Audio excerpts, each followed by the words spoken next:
épisode technique. Je suis accompagné de Jérémy et Quentin. Est-ce que vous pouvez vous présenter? Du coup, je vais commencer. Je m'appelle Jérémy Sion. Je suis analyste Cyber Threat Intel chez Sequoia.io, une société française de cybersécurité qui vend un logiciel SaaS XDR, enfin de la détection de menaces, qui fait du SOC, et qui a la particularité d'avoir la CTI d'intégrer à l'intérieur. Et au sein de cette société, je suis donc analyste CTI et je m'occupe plus particulièrement de la création des règles de détection et également des honeypots. À toi, Quentin. Oui, bonjour à toutes et à tous. Je suis Quentin Bourg, également analyste CTI au sein de Sequoia. Nous sommes tous les deux dans l'équipe TDR pour Threat Detection and Research. Et pour ma part, je suis spécialisé donc sur les menaces cybercriminelles et plus spécifiquement sur le suivi des infrastructures adverses, donc associées à toutes ces menaces cybercriminelles. Cool. Vous venez aujourd'hui me présenter, ou en tout cas parler de l'attaque que vous avez nommée WP, essentiellement, qui sert à tromper un modèle des clients déjà connus. Bref, c'est un modèle opératoire qui a beaucoup changé dans le monde des méchants. Autant avant, c'était des non ciblés, puis là, on voit clairement qu'ils changent l'opération, ces éléments-là, puis c'est vraiment l'aspect, en tout cas, à mon sens, le plus intéressant du rapport que vous avez publié. Et en ce sens, je vais vous laisser là en parler parce que clairement, je suis trop excité, puis je sais pas par où aborder la chose. Alors on peut déjà présenter la menace avec les deux étapes principales. Donc c'est un mode opératoire qui est assez spécialisé, qui va cibler dans un premier temps les hôtels, donc les administrateurs et les administratrices de ces hôtels, dans le but de compromettre le système afin d'avoir accès aux différents comptes de gestion de l'hôtel pour avoir des informations sur les différentes réservations et les différents clients. Donc ça, c'est la première étape.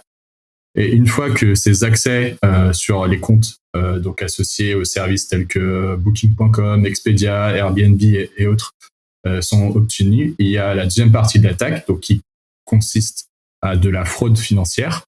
Et là, les attaquants vont cibler les différents clients de ces hôtels pour les faire payer deux fois, d'où le titre de la campagne Double Pay, afin d'extorquer de l'argent des clients. Et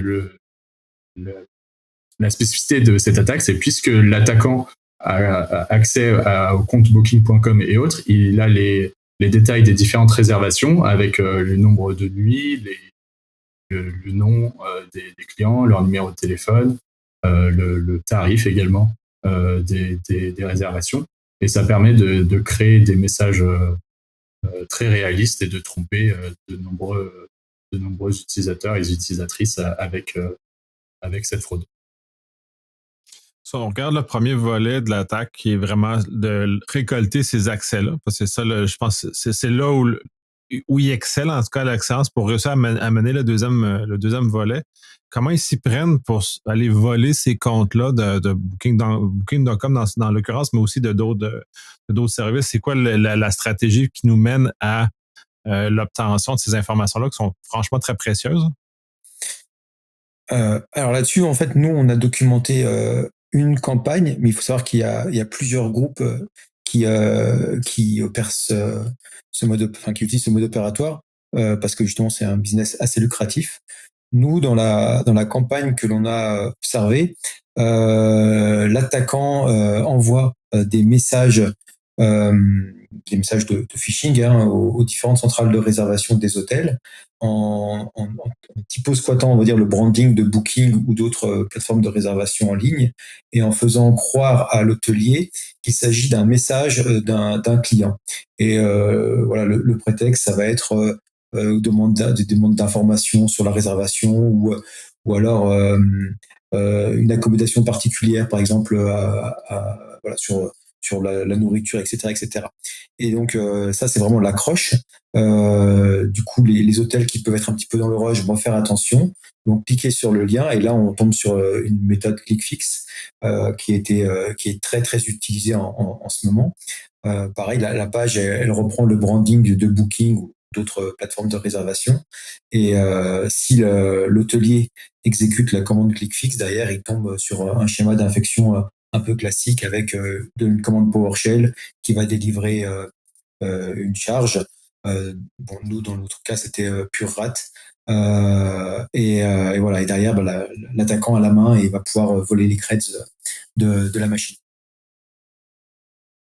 Et l'intérêt de l'attaquant, en l'occurrence, c'est d'avoir garder le plus longtemps possible son accès à la dite machine, justement pour être capable de rafraîchir les cookies de session, j'imagine, de ces plateformes-là.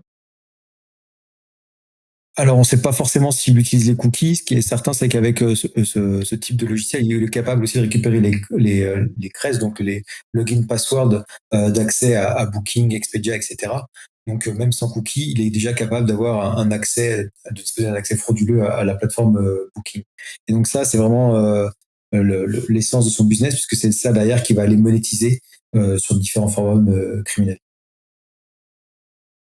Et de cette infection-là, étant donné que tu mentionnais que c'était assez classique comme élément, comment ça se fait que ce n'est pas attrapé normalement par des antivirus qu'on pourrait dire plus classiques? Et comment ça se fait qu'il réussit à se faufiler aussi facilement que ça? Parce qu'il y en a, si vous êtes intéressé, il y en a suffisamment pour que le nombre soit intéressant. Alors, au niveau de la chaîne d'infection, bon, l'intérêt de ClickFix, justement, c'est de pas avoir un message qui soit malveillant, enfin qui contienne la charge dans le mail. C'est juste une URL qui va rediriger vers une page et c'est finalement la victime qui va s'auto-infecter en exécutant une commande PowerShell. Alors, la difficulté, c'est toujours pareil avec PowerShell, que c'est un outil extrêmement puissant et qui est quand même pas mal détourné par les attaquants.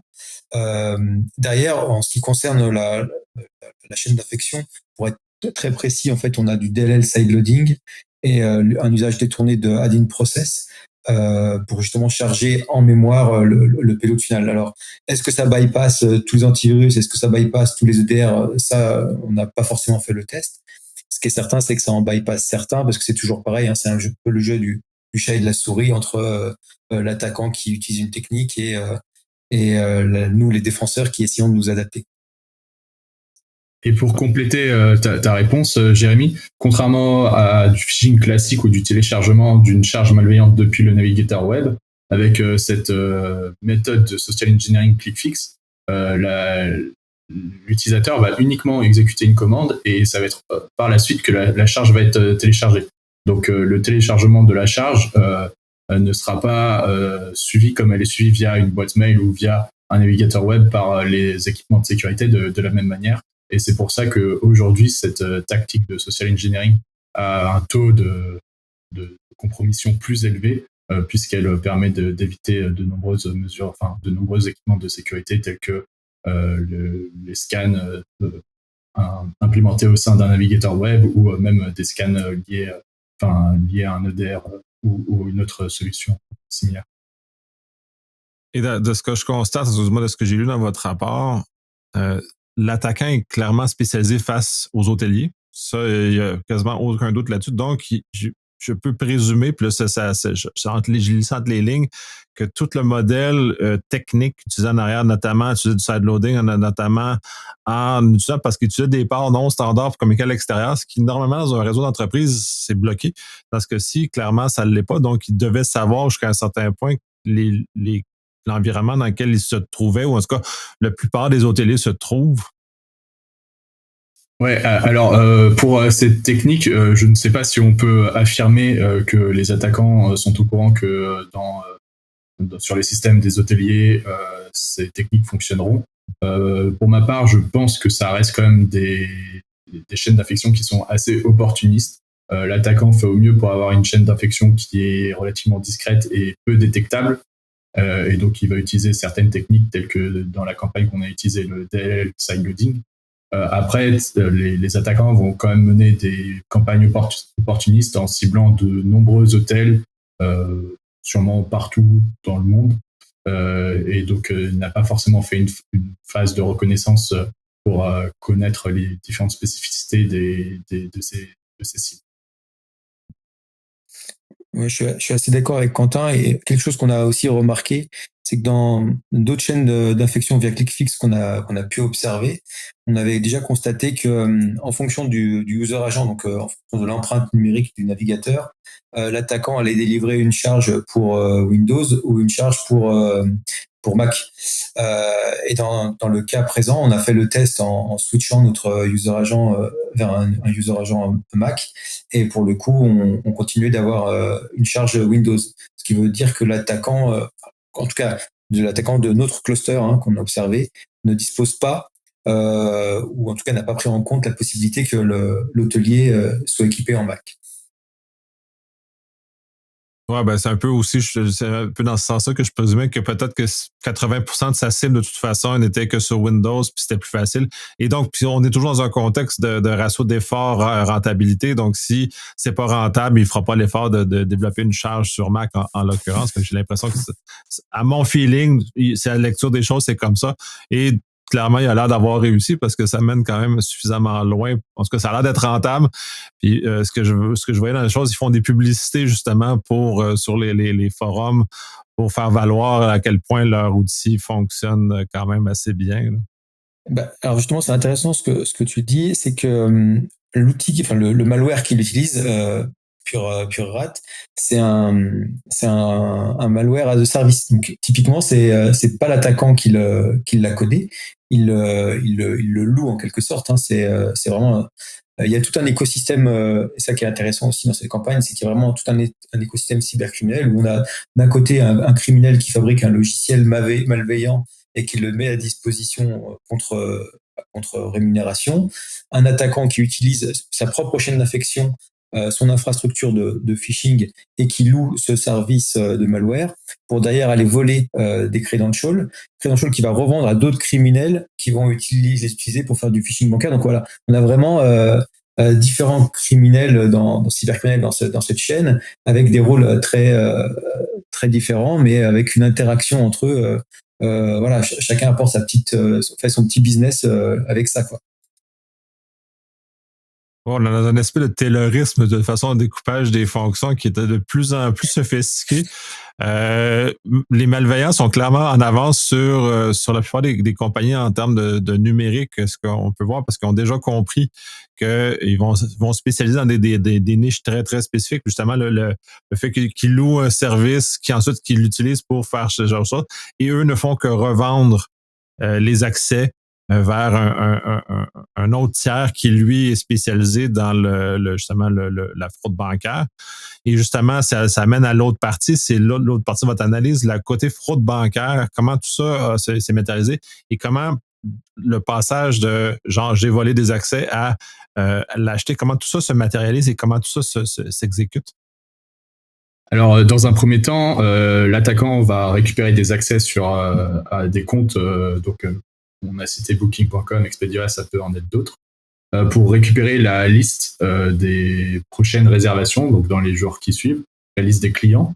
Et ensuite, il va pouvoir faire du phishing qui cible ses clients d'une manière très précise en récupérant les informations liées à ces réservations. Donc nous, on a connaissance que ce phishing peut se faire via email, mais également via WhatsApp et potentiellement via d'autres canaux.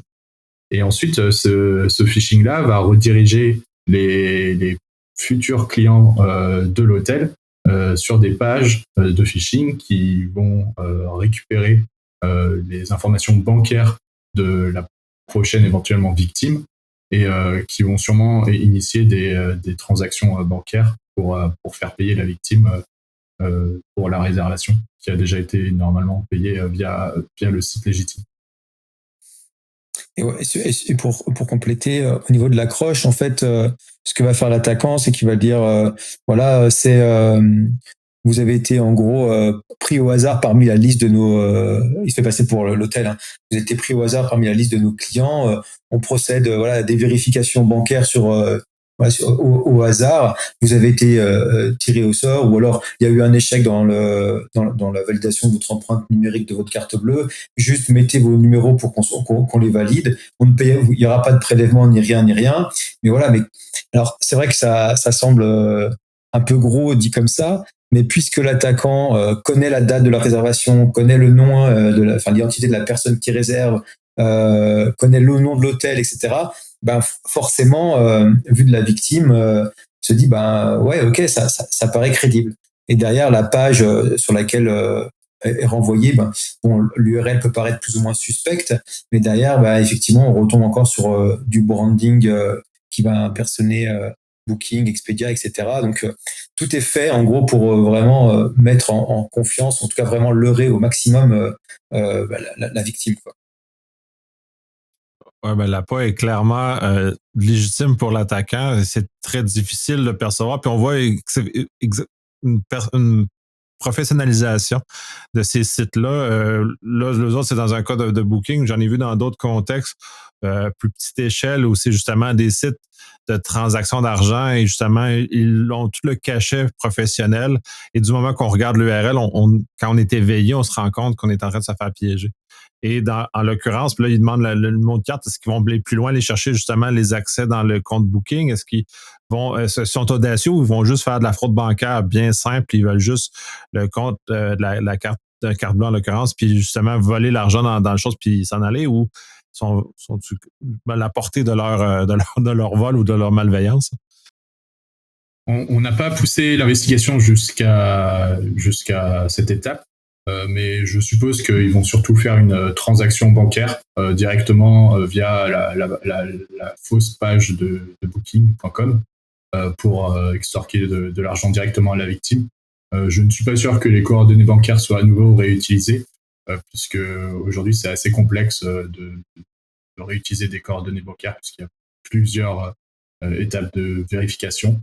Donc je suppose que c'est principalement juste une transaction. Et puis, ce sont des montants assez élevés, puisque c'est des montants de l'ordre de souvent plusieurs centaines d'euros, puisque c'est lié à la réservation d'un hôtel. Et donc, en multipliant ces fraudes, en multipliant ces phishing, je pense que l'attaquant arrive à faire des gains financiers assez élevés, simplement avec des transactions bancaires à l'unité. Probablement, parce que une réservation à juste quelques centaines d'euros, c'est des petites réservations. Les réservations plus classiques vont être à plusieurs milliers d'euros, donc ça va beaucoup plus vite et c'est beaucoup plus efficace comme fraude que d'aller chercher 25 euros dans le compte d'une personne un peu distraite. L'usage de WhatsApp dans les choses, parce que c'est plus européen, l'usage de WhatsApp comme ça, est-ce que c'est courant dans la stratégie qui est utilisée là, ou c'est spécifique au groupe que vous avez observé? Alors, pour repartir sur notre cas, en fait, l'investigation, nous, on l'a démarré de par un partenaire qui nous a partagé voilà ce cas. Alors, ce partenaire en question, c'est un opérateur SOC, et cet opérateur SOC a dans son scope client un hôtel qui a été victime de cette fraude, et un de ses clients s'est justement plaint et a reçu un message WhatsApp. Alors, pour le coup, ce qui a vraiment mis le doute au client, c'est qu'il réservait dans un hôtel dans un pays A, et le préfixe du numéro de téléphone sur WhatsApp venait d'un pays qui n'avait rien à voir. Donc là, clairement, voilà, on va dire premier point de vigilance. Maintenant, ce qu'il faut bien décorréler, c'est il y a vraiment deux groupes. Je pense qu'on l'a explicité. Hein, mais il y a vraiment deux groupes. Hein, le groupe qui vole les accès Booking et qui les revend à des tiers, et ceux qui les exploitent. Et c'est vraiment deux écosystèmes différents. Et à ce titre, il y a certainement plusieurs groupes qui achètent des accès à Booking pour d'ailleurs faire ce type de fraude. Probablement un qui est spécialisé, qui le fait via WhatsApp, d'autres via du phishing mail plus classique. Donc voilà, en tout cas pour le cas que nous on a documenté, on est vraiment parti sur le cas WhatsApp, et en remontant le cluster, parce que du coup nous, comme disait Quentin, c'est lui le spécialiste, hein, sur le tracking des infrastructures, on constate que ces infras de phishing, elles sont aussi valides sur du mobile que du de l'ordinateur classique. Donc, probablement que l'attaquant est capable de faire les deux.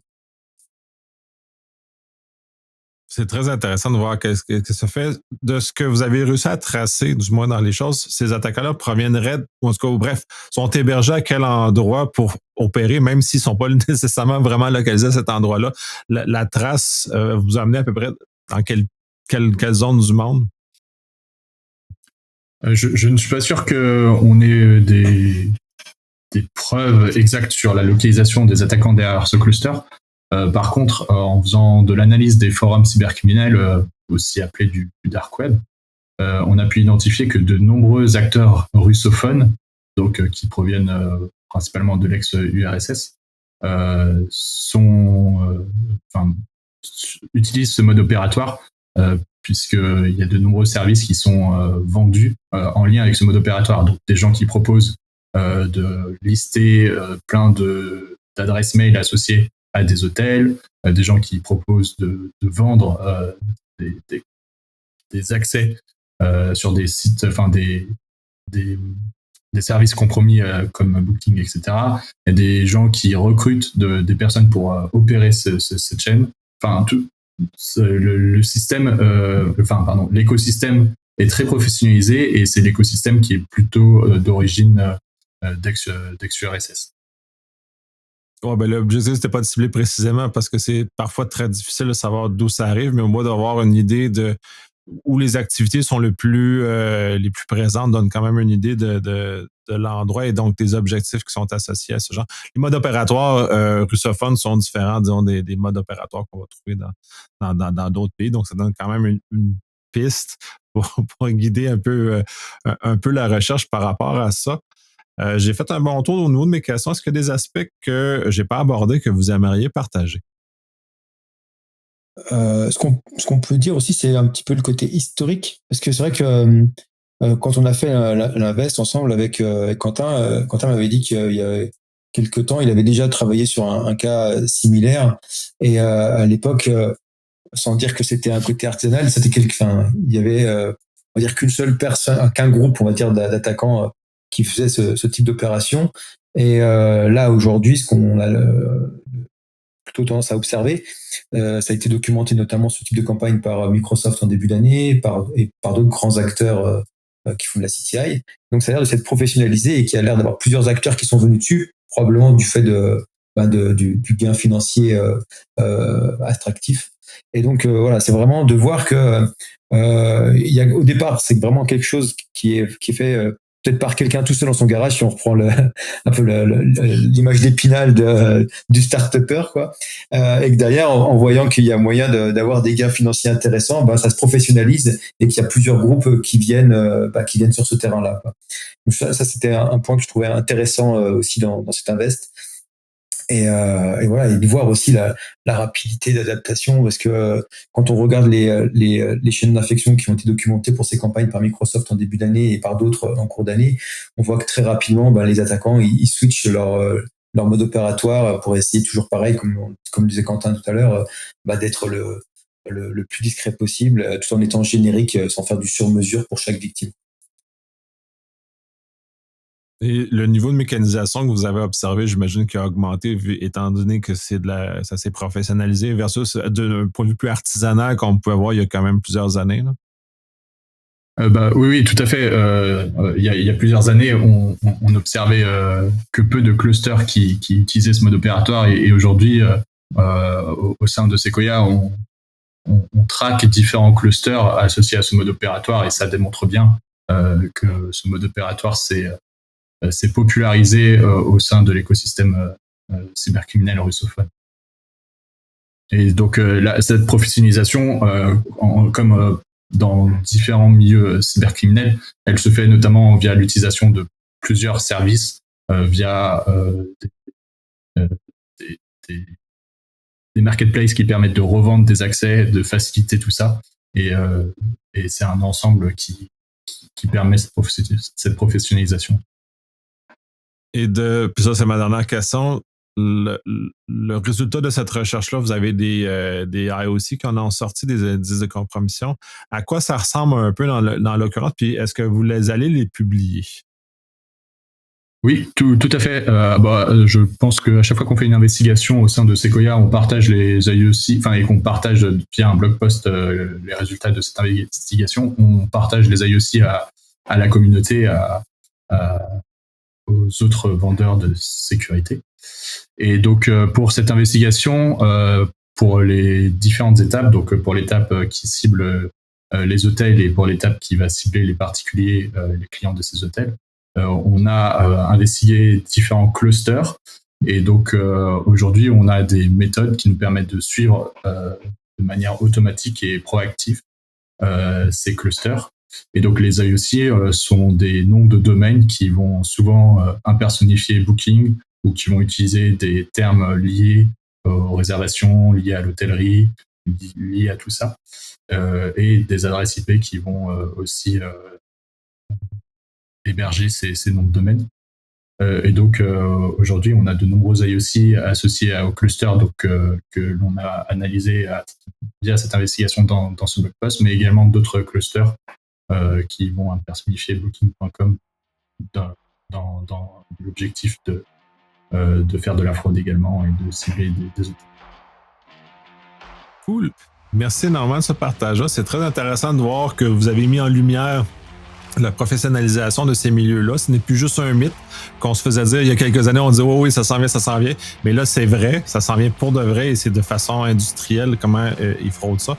Merci pour ce partage-là. Pour le blog post, puis peut-être passer sur le podcast pour venir en partager une autre facette supplémentaire de votre recherche.